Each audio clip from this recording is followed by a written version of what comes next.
channel where I talk 12 and 13, and also Shooty Get Words 15. I've got some Shooty Get Word videos coming very soon. I am going to be talking about the costume, because it's been seen in so many costumes, and I answer a very important question as well. But today, that's not what we're talking about. No, sirs and madams. It's about time that Jodie Whittaker got some more appreciation on this channel, and it has been a while, but I've been busy and stuff like that. I did do a Flux video, a Flux podcast on Phasma and Jams. I'll put the link in the description below for you guys to check out. I decided that I want to share 13 things of the 13th Doctor's era. 13 things I love. And I'm going to be honest, it's going to be a bit mixed bag, and there might be some peculiar suggestions in there, but it's classic Craddock. You know, when I do a video, it's definitely going to bring something bonkers, and I love doing that. I will be doing the same for Peekaboo's daughter. 12 things that will be in an upcoming video. These will both be on the days, of course, they were announced respectively as their doctors. I better get started with the first one. 1. Phasmin. Yes, Phasmin and I have had what I like to call a roller coaster journey. I've done plenty of videos on this, and you've loved them, and I appreciate the love and support for those videos. Reading. Phasmin still stands out to me as a fantastic ship. I still think there was some obvious wimping from the BBC. I don't do wimping. And it probably the wimping will be back at some point, but hey, that happens. But Phasmin just felt natural. I personally understood it. I guess I love simplicity, but sometimes I know simplicity can be a bit too less, but this simplicity gave me emotions. I missed them. I feel for them. Their scenes that I've talked about on Lisa, I'll put the links in the description down below once again, are still in my face. Yes, Phasmin just has this emotional connection, and it's all thanks to Jodie Whittaker and Manic Girl.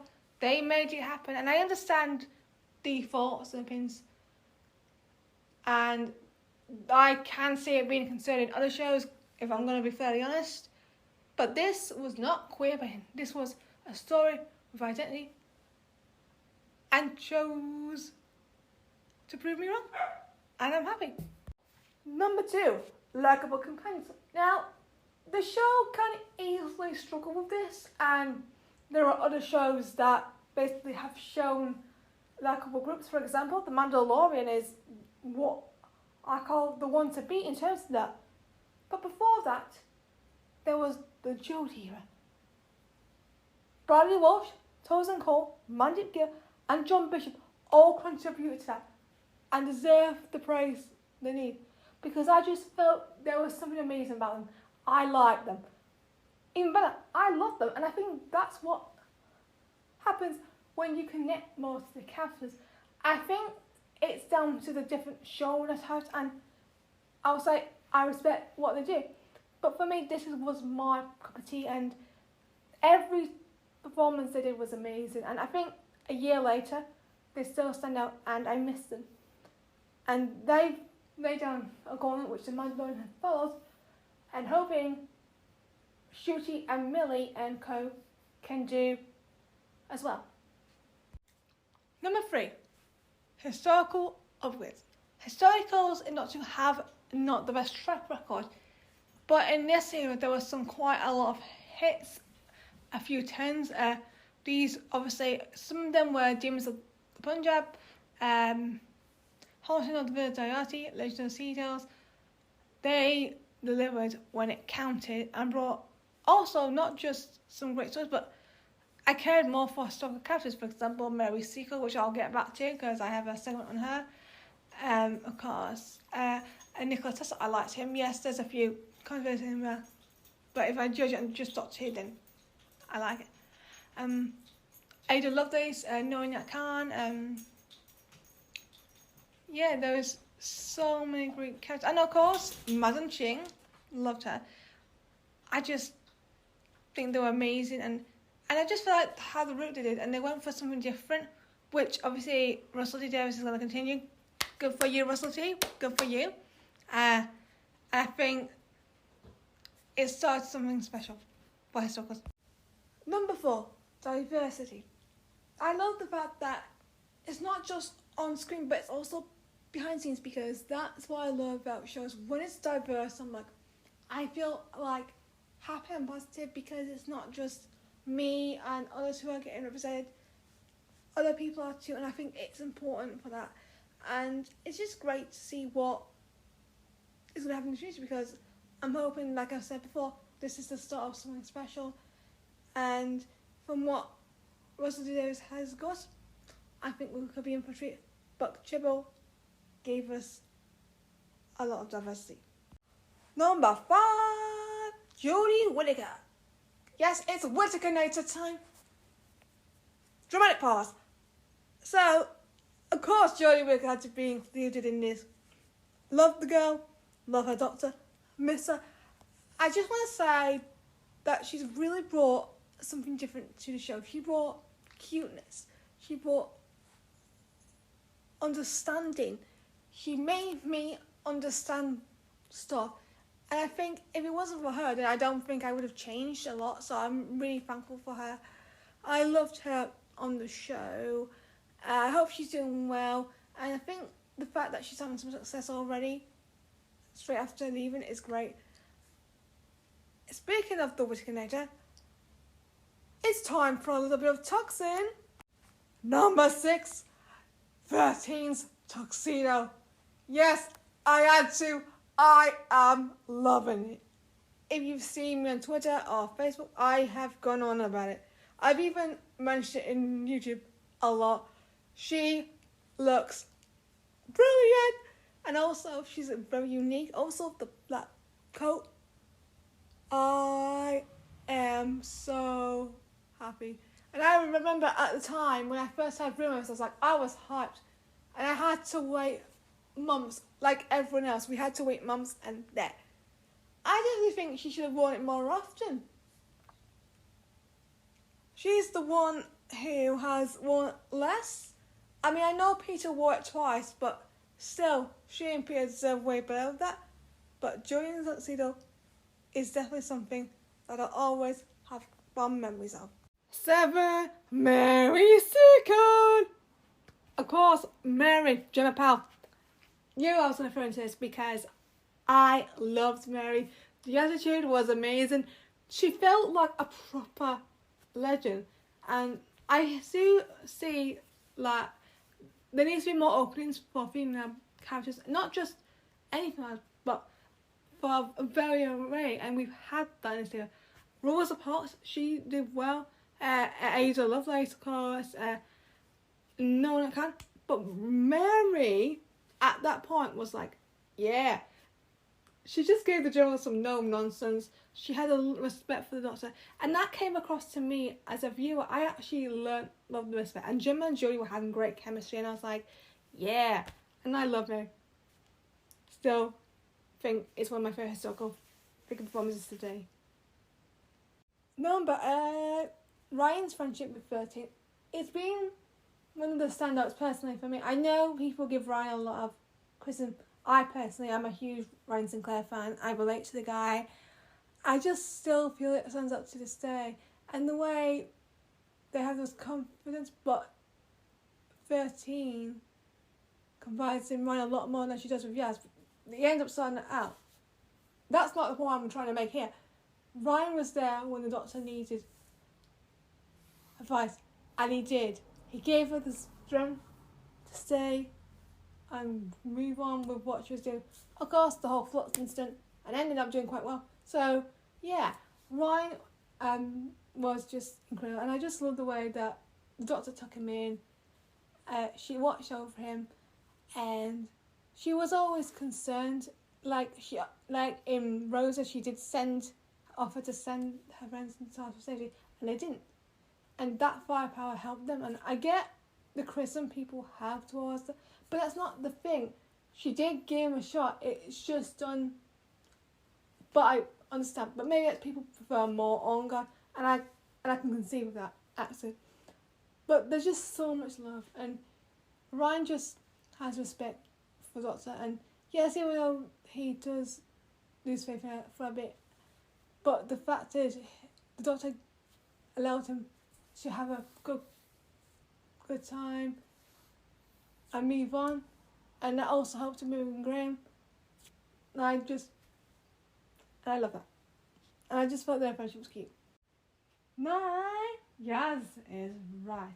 Now, Yaz at the beginning I felt was not at the best position because she was obviously wasn't used as much. She was just a outside character, but she had a lot to fight back. And I'll tell you something. I see crumbs of small character women now, and I can tell you something. My girl came and she conquered to become my favourite companion of all time. And that, if you look at where she was at the beginning to now, I just love that character arc. I felt Mom did a great job. I understood her story. I mean, yes, some of the episodes obviously were my fish, not as great, but that can happen. But her story is just so amazing. Her love story, her mental health, and I think everything just comes up well across. I know, and she just has that spark that I love, and I can see that. She has what I like to call the Din Grogu movement. Yes, I love Din Grogu. Yeah, she has that Din Grogu thing where her kindness stands out, and like I said, her legacy lives on in Din Grogu, and he ain't finished. He's got more to do, and I think Yaz just brings that something.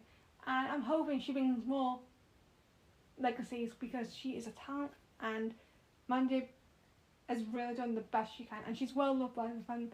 I get people might not like certain stuff, but for me, the whole thing, the art, and also her family, also Nadja, we love Nadja. Yeah, and also of course Sonia and her dad Hakim with the conspiracies, which I love. Honestly. Yeah. Love yours. Yes. Number 10. The Timeless Child. I love this story arc. I get why people don't. But for me, this is what Doctor is all about. When they experiment more, it makes me love it and appreciate it more.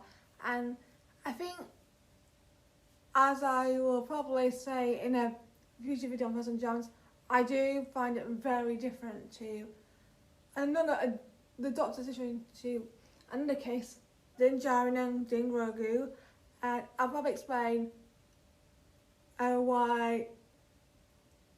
how similar Din Grogu and Doctor's fates were and all that stuff, so that'll become in a few months. Yeah, I just feel the reveal for me, the episode, it wasn't as strong as what you normally get. I know I have my own issues with it, but I still think it's a good storyline, and like it's similar to a Mando situation, it's not about the past or the object, it's about going forward, and that's what I love about the whole ending is the Doctor doesn't need to go back and learn who she was, she just needs to focus on the present, and that's what she does. Number 11, Belle. I was huge hype for Buddy Graham as well when Once Upon a Time was just about to I just had this feeling, and I just look back and say I was right, and I think it gives me a lot of confidence going forward with Sheila Gatwa, Emily Gibson, Ruth Manley, Jonathan Groff, and Budgie did a really great job as well. I still love the story, and it helped fashion in a way, and I'm really honoured to have seen it because I just felt it was nice to have another woman who was strong, and I just think she had a good story, and I'm glad that they managed to let Belle survive, because I would have been really angry if something happened to her. So I'm relieved that Belle and Vinda get to have their baby together. I just love Belle so much. Number 12. It's Nadja time! Yes, Nadja. Sean McGarry. I had to put her in this because, you know, she's a legend. I wanted more from her. But this legend is what makes me love her so much. I just loved how she did get herself, nosy into, yes, but fair enough. I mean, Jackie's quite nosy, Sylvie's quite nosy. It's probably the Doctor Who family trait, and it's good, isn't it? And I loved her, and I just think there's something amazing about. And what saddens me is I just feel she deserves more, because I think there was very much potential with Nadja. And it's a shame because I would have loved to see her banter more with 13 and do some good moments, like, River moments or something, but something different to Jackie's moments, but not like Jackie's moments, because Nadja is a sweetheart and I love Nadja. Finally, number 13, Flux. I just think this is a risk worth taking. It was a time where TV was uncertain. I felt that it had a bit of a slow start now, but when I look at the end, it all pays off. It does a moment where the Doctor realises that going off the past is not worth it. And I think it's very important to look at that, because I know people want none of this, they just wanted something different. But if the show is to evolve, Doctor Who has to go for broke. And if it doesn't, then it doesn't make Doctor Who as interesting. So that's what makes Doctor Who special. And Lux demonstrates why Doctor Who is better when it takes a risk. But Jodie Whittaker's performance was at a peak, and she not only peaks here, but she peaks the following year as well. So the way her character's been written and the performance, I love it. And Manic Girl makes her statement right in this series and delivers. And John Bishop just comes in there, he does well, and he's like, even though I do feel he's underrated, because it is kind of hard to come in late in the era, but he's late and show we need someone innocent, someone friendly, and someone who wants to change fortunes around. So that was 13 things I loved about the film, not this era. Comment down below what you loved about her era. Please like and subscribe, as it helps the channel, and I appreciate all the support you've given over the last few years. Thank you for listening, and I'll see you next time. Bye.